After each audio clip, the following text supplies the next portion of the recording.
Alright, so this is my first time doing this. I got a lot of time available for me right now due to being Christmas and I work tonight, so I got the early present of not having to wrap gifts. I'm sorry. I'm not editing because we're stopping because I'm just freelancing this.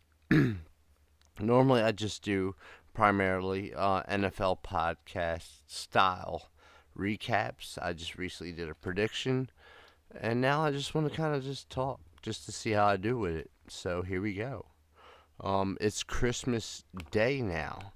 It was Eve when I got home from work, and it is now 12:53 in the morning, and it is Christmas now. So Merry Christmas, everybody.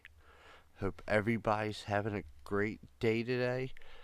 Whenever you hear this, I know I'm saying this early in the day, but enjoy your day. It's Christmas. It's the holiday time. This is when everybody needs to be happy. If anybody is miserable right now, for whatever reason, try and find a way to turn it around.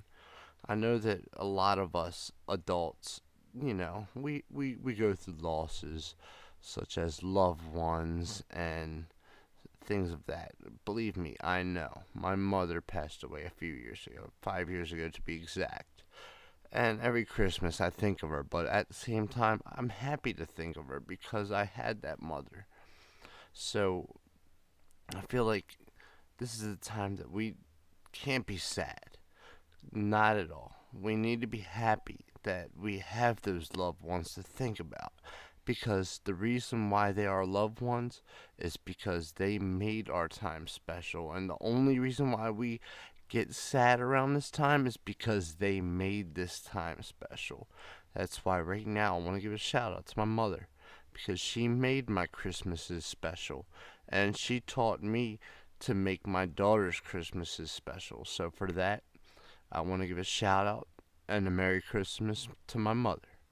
I love you, Ma. So yeah, we need to be joyful right now. It's the holiday spirit. Everybody, we actually are blessed with football on Christmas. That's a fucking blessing. Excuse my language, but I'm not really going for any type of maturity levels on this. So if I do cuss, pardon me. Um, but yeah, it's really neat. I mean, Thanksgiving we get football. It's like promised, but now on Christmas, just because of how the NFL worked it and the day that it falls on. And it's funny that I mention that because football's known to be on Sundays and Christmas is on a Sunday. And I'm not a very religious person, but Jesus was born on Sunday according to the Bible. Now, I don't know if everybody believes in that. I'm a little bit skeptical, but I have faith. It's just this the whole story that kind of gets me. But it's really nice that Christmas is falling on a Sunday and that we get football. And me being the fan that I am from Baltimore, Maryland, I now live in the DMV area, but I get 4:30 Baltimore at Pittsburgh. So let's talk about football for a minute. I'm just gonna recap the other games before I get into the games on Christmas Day. I was wrong about a lot of my predictions. I really was, and I'll start with New York Giants at Philadelphia. It was a game that ended up close, but Philadelphia really played off. And it makes me a little more confident that the Ravens survived that game against Philadelphia because New York Giants have been doing very well this year. And they lost 19 to 24. It is what it is. Philadelphia is trying to prove that next year they're going to be a top contender. And you know what? I will not be surprised if the Philadelphia Eagles is one of those standout teams next year. They even said that Carson Wentz is one of those guys where he's so good that he may not make the team this year, but next year give him a shot. So shout out to Philadelphia on that. Now, here's a really cool one right here. I'm starting at the bottom. I'm using the NFL app. Shout out to the NFL app. They should be paying me by now, but shout out to the NFL app. I'm going down the list of how they have it listed. And we got Miami in Buffalo. And remember, Tannehill is out with an injury. We got Matt Moore. Shout out to my cousin, Matt Moore. He's not my blood cousin, but due to situations, I call him my cousin. Shout out to my cousin, Matt Moore. Because there is a Matt Moore in the Miami Dolphins as a backup quarterback that is really playing hard. And he led the Miami Dolphins to a 34-31. This was almost a shootout. I call a shootout when it's over 40 points. But this could qualify for that just because it was so close. He led them to a very, very big win in Buffalo. And to say that about these two teams means these two teams are progressing. So kudos to both teams, but extra kudos to Matt Moore and the Miami Dolphins because they are securing their spot in playoffs. Then we got Atlanta and Carolina. Now, Carolina has been lackluster this year, very lackluster. But they did play pretty impressive versus the Redskins last week, but it wasn't enough. Atlanta 33-16 got them. And because of what I'm going to explain later in this little segment, Atlanta is now the second seed of the NFC. I'm not happy about that, but hey, you know what? Kudos to them. Good job. Alright, so this is the game that I actually watched for a little while. Once it got out of hand, I turned it off. Now, it wasn't really out of hand, but Washington in Washington in Chicago. Washington won 41-21. Washington was putting up points, son. That's pretty fucking good. Again, pardon my French, but I don't care because I'm not putting this on any kind of age limit type of situation.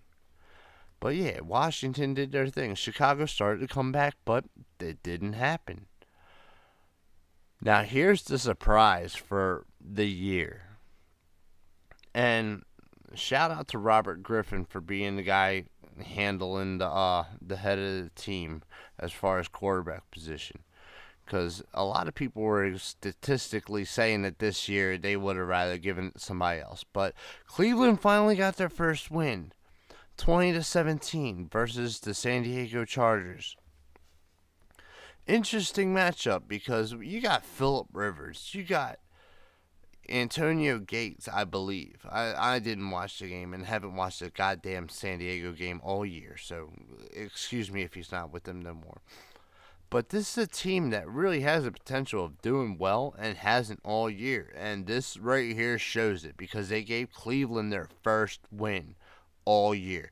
And it will be their only win all year because next week Cleveland plays Pittsburgh. And whether they win or not in Pittsburgh versus Baltimore, they are going to take it out on Cleveland.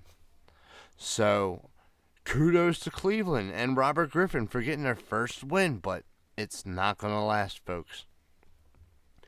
Then we got Green Bay hosting Minnesota Vikings. Jesus Christ, 38-25. I mean, I guess it wasn't that bad, but still, that's a lot of points for your defense to let up.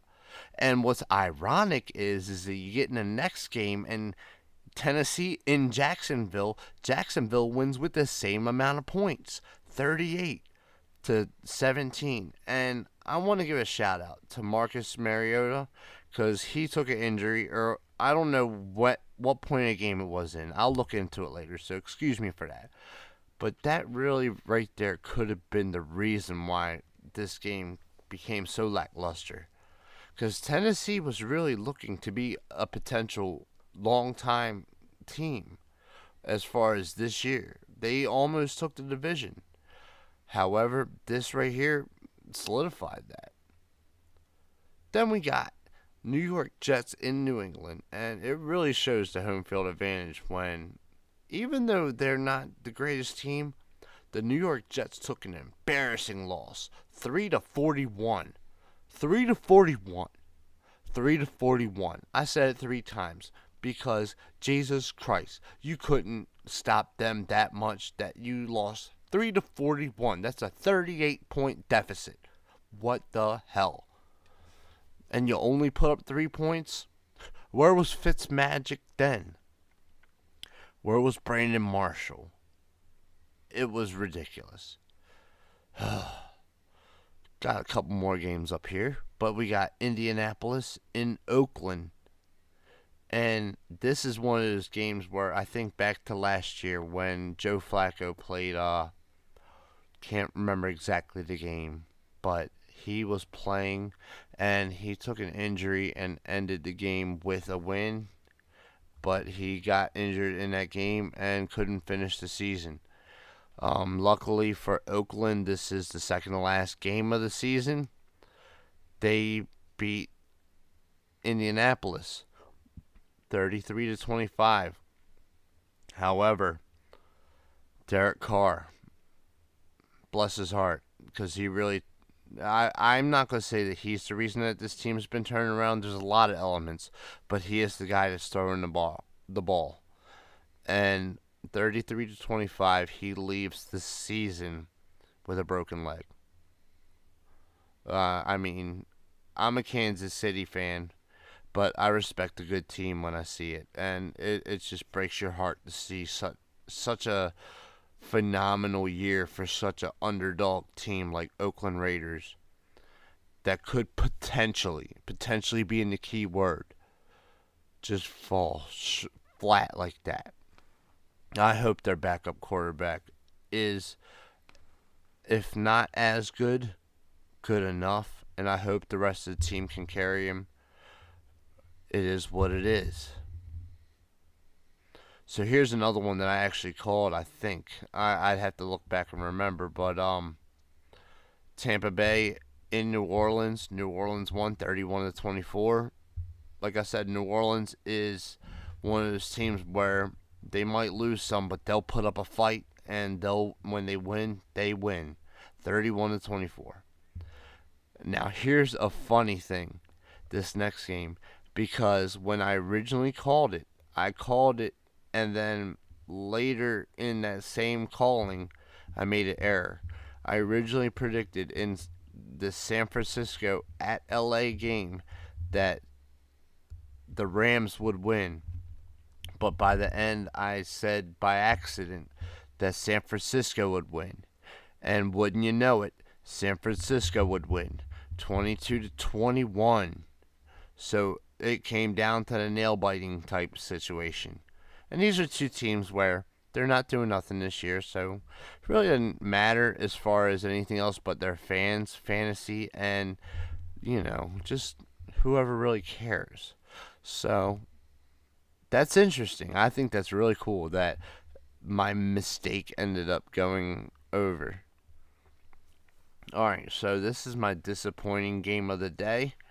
It is what it is, but they're still in the picture. Arizona in Seattle. That's the part that hurts the most. Like I said, I'm a Baltimore fan, but I like Seattle and I like Kansas City.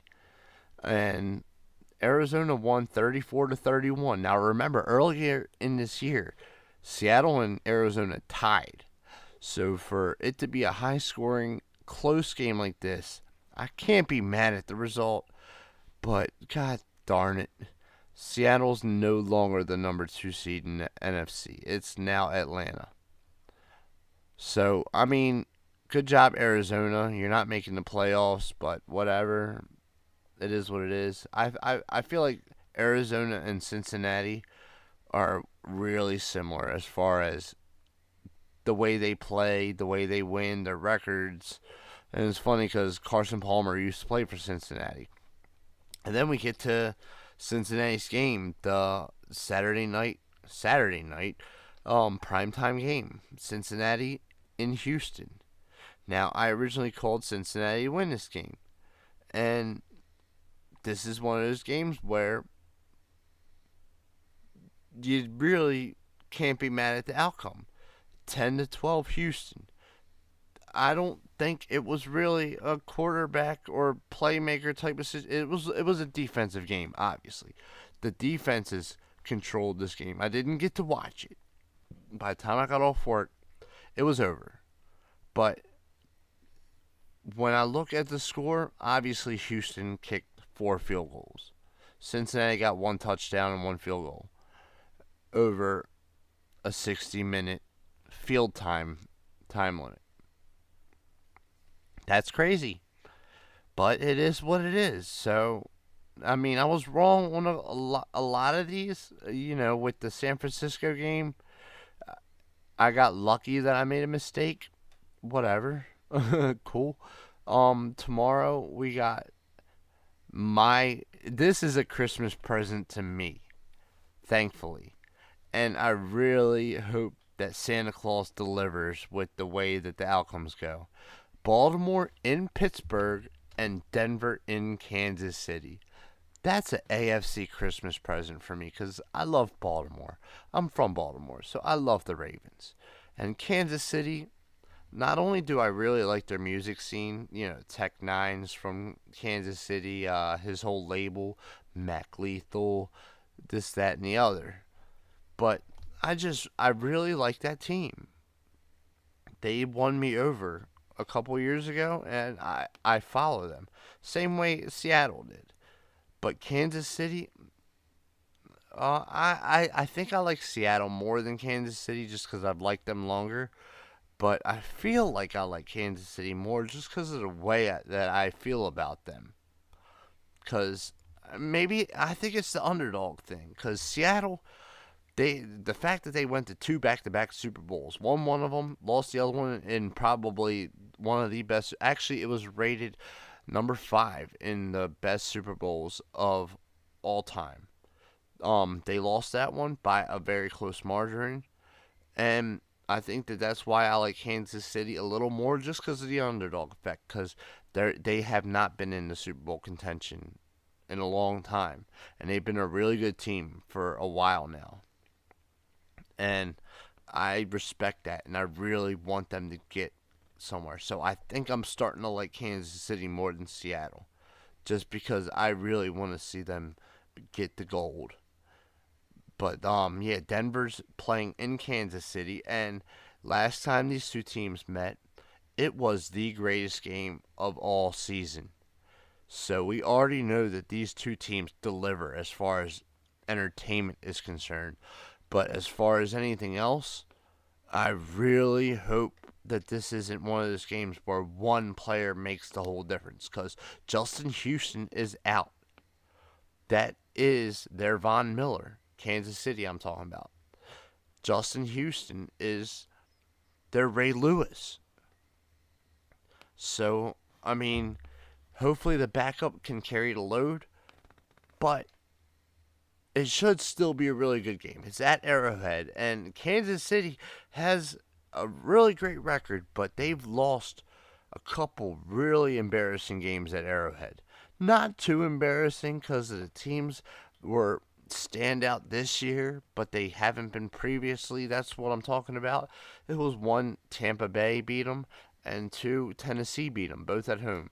Both teams before this year were not nothing that anybody would talk about, but now they're actually NFL contending teams. So, I mean, it is what it is. Kansas City should have won those games, but they didn't. And that's football.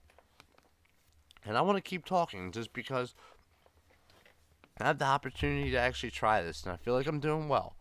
Like I said, well, maybe I didn't say it, but I've been doing these NFL recaps and predictions because I'm looking to get some practice.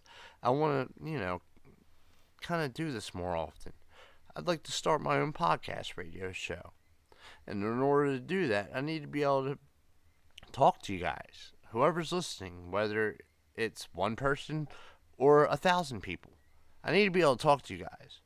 So I want to keep going right here. One thing that caught my interest after work tonight, as my fiance, my daughter's mother, and her sister were wrapping my daughter's presents. God bless them because I offered my help, but they didn't. She said if she needed it, she would get me, and she hasn't gotten me, and it's got to the point where I felt like I could do something like this, and I'm already an hour in, so that's really interesting. But I was watching the TNA. I'm talking about wrestling now. TNA Total Nonstop Action. They released a DVD for AJ Styles, who's now in the WWE World Wrestling Entertainment. I was watching that for a little while. I watched looks like 15 minutes of the first video of it. It's a big compilation, and it was only two matches. But I gotta say, for a company right now that's sinking, TNA really did start off with a bang. They knew what they were doing with this young talent. It's just that they couldn't capitalize off the young talent. They started bringing in people like some of my favorites too, like Scott Hall, Kevin Nash, eventually Hulk Hogan and Eric Bischoff. A lot of people. Randy Savage was there for a while. Sting actually carried the company for a while, and Sting's one of those people where he's not a young talent, but he still can. I don't blame him for their downfall. And it's gotten to the point where right now they're in the negatives, but their show is good this year. 2016 TNA has turned their show around. However, they haven't turned their money around. And it's a sad situation. A lot of podcasters are talking about it, how it's really sad to see a company like TNA go from being such a lackluster, really shitty show to something that's actually entertaining to watch. But because of consistency of being lackluster and shit, it's now in the toilet, money wise. And I, I, I really want to see them do well because I like a lot of people on there. You got people like the Hardy Boys, Jeff and Matt. Due to the lead of Matt Hardy, they really changed the whole game frame. The broken Matt Hardy storyline has been gold. Guys like Eli Drake has really stepped up for the company, and a lot of people are giving him praise for his heel work. And for those who don't watch wrestling and are still listening, thank you. But a heel in wrestling is a bad guy, and he's just great. He's great in the ring. He's great on the mic. EC3 has stepped it up as a baby face. That's the term for a good guy. And it's become a really good show from these people, and they finally don't have too many of them 90s legends around. They got the Hardy Boys. I feel like they were like late 90s, early 2000 legends, but those guys they're carrying the company. And the other guy, like EC3 and Eli Drake, they're carrying the rest of the weight. What I don't like is the whole Bobby Lashley. He's a UFC fighter as well. Versus Eddie Edwards story. I don't like the title picture story at all. Eddie Edwards, he's cool and all. I just don't think he was the right man for the right time. But then again, with the situation that the company's in, you want to give certain people their opportunity before their opportunity runs out. And to be honest, TNA might be the only company that would give Eddie Edwards an opportunity like the World Heavyweight Champion. So, in a panic situation, do it now. I get it. It is what it is. But with Bobby Lashley being who he is basically TNA's Brock Lesnar. And I just disagree with the way they went with it. They're really booking Eddie Edwards to be as strong as a UFC fighter who's jacked. I mean, Bobby Lashley has more muscles than the ocean. And I mean that as in like muscles as in sea creatures. It's ridiculous. This guy's got muscles coming out of his forehead. This guy, I mean, he doesn't look like your average heel, but when he plays the heel, Oh, he's intimidating just because of his look. His look and his physique and his style. This guy is a monster. Just like Brock Lesnar, but Brock Lesnar, you look at him and you could tell, oh, he's a badass. Bobby Lashley, you look at him and you be like, that's a strong guy. But then you hear him on the mic, you hear him, you see him in the ring, he's a badass too.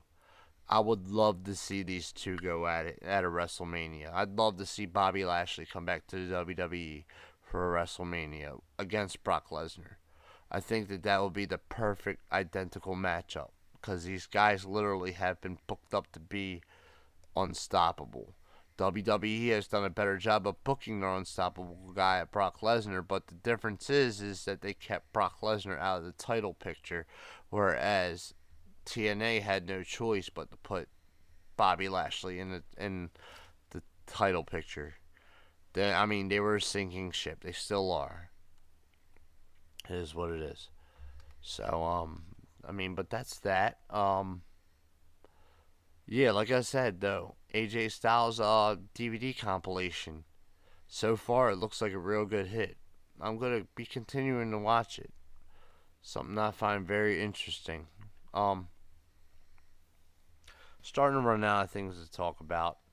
I'm getting close to an hour and a half, and I think that that's cool. That I literally ran with two topics and took it to this far. So I feel pretty good about that. Um, Moving forward though, I'm gonna finish out the football year, and I'm looking for a partner, a co-host for different topics. I'd like to cover football more, even in the postseason with the draft and all. But I want to do a show on fantasy booking, and I'd like to do a show on music too. Because even though I'm not really into music as much as I used to be, I used to make music. It didn't really go so well for me. I made some good music, and if anybody's interested, I will definitely put it out there for you.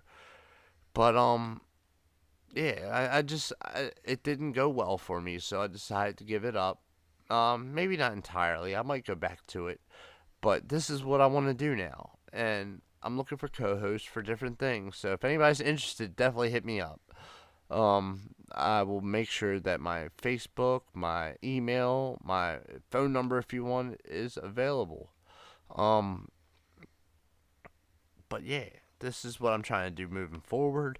And judging off of what I just accomplished tonight in the past, right now, 83.7 seconds, 83.89, blah, blah, blah, I'm content that I could probably do this. So hit me up if you enjoyed what you just heard. Hit me up if you'd like to help out, maybe try co hosting.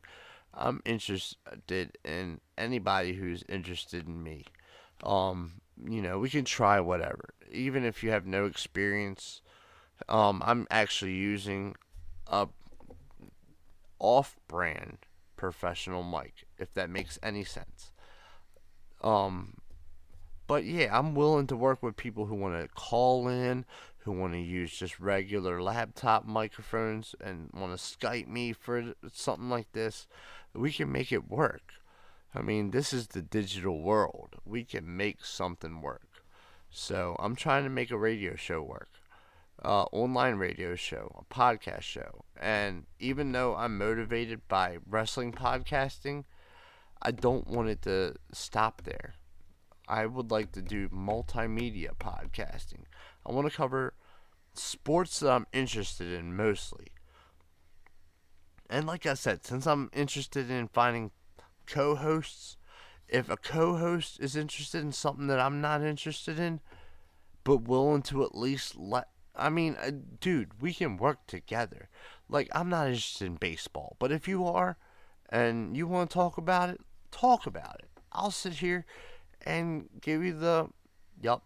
Mm hmm. Okay. Wow. All day long. I'm trying to make something.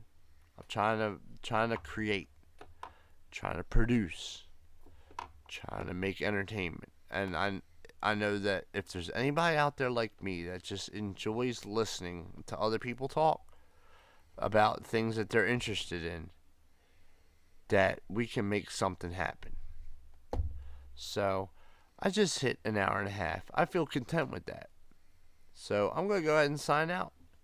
This was actually a really good experience. I'm very glad I did this. And I really hope that a lot of you guys listened to this and enjoyed it. I'm excited. Merry Christmas, everybody. I hope everybody has a wonderful Christmas, has a wonderful New Year's. And 2017, let's be better. Let's do better. Let's be better people, because 2016 was a mere image of what the past 5 years have been, and it has been chaos. So 2017, let's be better citizens. Let's be better individually. Let's be better as a whole. Let's just be better. Let's make America great again for Trump, because we know that he's not going to. Let's do it ourselves. That's the only way it's going to happen, is if we do it ourselves.